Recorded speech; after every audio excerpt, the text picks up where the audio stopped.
আগামী ২০ বছরে আওয়ামী লীগ ফিরে আসবে, এটার কোনো রকম রাজনৈতিক সম্ভাবনা নেই, কোনো রকম পসিবিলিটিস নাই এবং কোনো রকম রাজনৈতিক ম্যাথমেটিক্সের মধ্যে পড়ে না। সাবেক সংসদ সদস্য গোলাম মাওলা রনি বলেছেন, আগামী ২০ বছরেও আওয়ামী লীগ আর ফিরে আসতে পারবে না রাজনীতিতে। আওয়ামী লীগের ফিরে আসার সম্ভাবনা কোনো রাজনীতির অঙ্কে পড়ে না। গত সোমবার একটি বেসরকারি টেলিভিশনের টক শোতে এসব কথা বলেন গোলাম মাওলা রনি। আমাদের দেশে বড় কোনো ক্ষমতাধর যখন চলে যায়, যেমন এরশাদ সাহেব গেছেন, বিএনপি গেছে 1996 সনে, 2006 সনে, আওয়ামী লীগ গেছে 1975 সনে। ফিরে আসার জন্য মানে সবাই তো ফিরে আসতে পারে না। আওয়ামী লীগকে 21 বছর অপেক্ষা করতে হয়েছে, বিএনপিও প্রায় 20 বছর হয়ে গেছে, এখনও পর্যন্ত কিন্তু দেখা যাচ্ছে না। কাজেই আগামী 20 বছরে আওয়ামী লীগ ফিরে আসবে, এটার কোনো রকম রাজনৈতিক সম্ভাবনা নেই, কোনো রকম পসিবিলিটিস নাই এবং কোনো রকম রাজনৈতিক ম্যাথমেটিক্সের মধ্যে পড়ে না। গোলাম মাওলা রনি আরও বলেন, যারা ফিরবে না তাকে প্ল্যাটফর্ম বানিয়ে কথা বলে দুইটি ভুল করা হচ্ছে।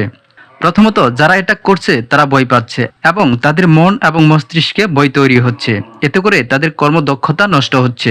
দ্বিতীয়ত, একটা অপ্রয়োজনীয় ভৌতিক পরিবেশ সৃষ্টি করা হচ্ছে। তো কাজেই আপনি যে জিনিসটা ফিরে আসবে না, যে জিনিসটা প্রয়োজন নেই, অপাঙ্ক্তেও, তাকে প্ল্যাটফর্ম বানিয়ে কথা বলে আপনি দুটো ভুল করছেন।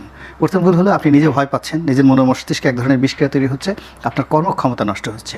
দ্বিতীয়ত হলো একটা আননেসেসারি ভয়ের একটা ভৌতিক পরিবেশ সৃষ্টি করে এখানে অনেক জায়গায় আপনি ভ্যাকুম করে দিচ্ছেন। এখানে মূল ব্যাপার হলো যে আওয়ামী লীগ নাই, ওর আলোচনাই করার দরকার নেই। তিনি বললেন, এখানে যেহেতু আওয়ামী লীগ নেই, তার বিষয়ে আলোচনা করা কোনো দরকারও নেই। আর এখন সঠিক কাজ হবে আওয়ামী লীগের যারা অন্যায় করেছেন তাদের বিচার করা। টকশোতে গোলাম মাওলা রনি এসব কথা বলেন।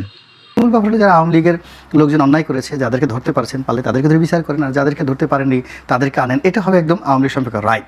আর আওয়ামী লীগ জমানা নিয়ে, রাজনীতি নিয়ে, মুক্তিযুদ্ধ নিয়ে যদি কেউ কোনো কথাবার্তা বলেন, এটা নিয়ে তো আমি মনে করি না যে খুব বেশি। আমাদের যদি একসময় বলা হয় এই মুহূর্তে সে জানো আমি এখন খন্দকার মোশতাকের ভাতিজা, তোমাকে খেয়ে ফেলবো, কেউ যদি এসে বলে আমি মীর জাফরের শ্যালক, মির্জাফর সালেক, বাংলা বিহার উড়িষ্যা নবাব ছিলাম আমি, আমার ছেলে মিরন জানোর ওই সিরাজউদ্দৌলাকে হত্যা করেছে, আমার সঙ্গে যদি বাড়াবাড়ি করো তো একদম শেষ করে ফেলো। তোদের আওয়ামী লীগের এরকম কোনো যদি হুমকি দেখে আমরা এইভাবে থরথর করে কাঁপি, ওই মির্জাফরের বংশধর বা ওই যাকে বলা খন্দকার মোশতাকের আত্মীয়, তারা যদি এই জমানাতে এসে আমাদেরকে ভয় দেখায়, আমরা যদি চিত হয়ে পড়ি, তাহলে আমার কাছে ওইরকমই বলে মনে হচ্ছে।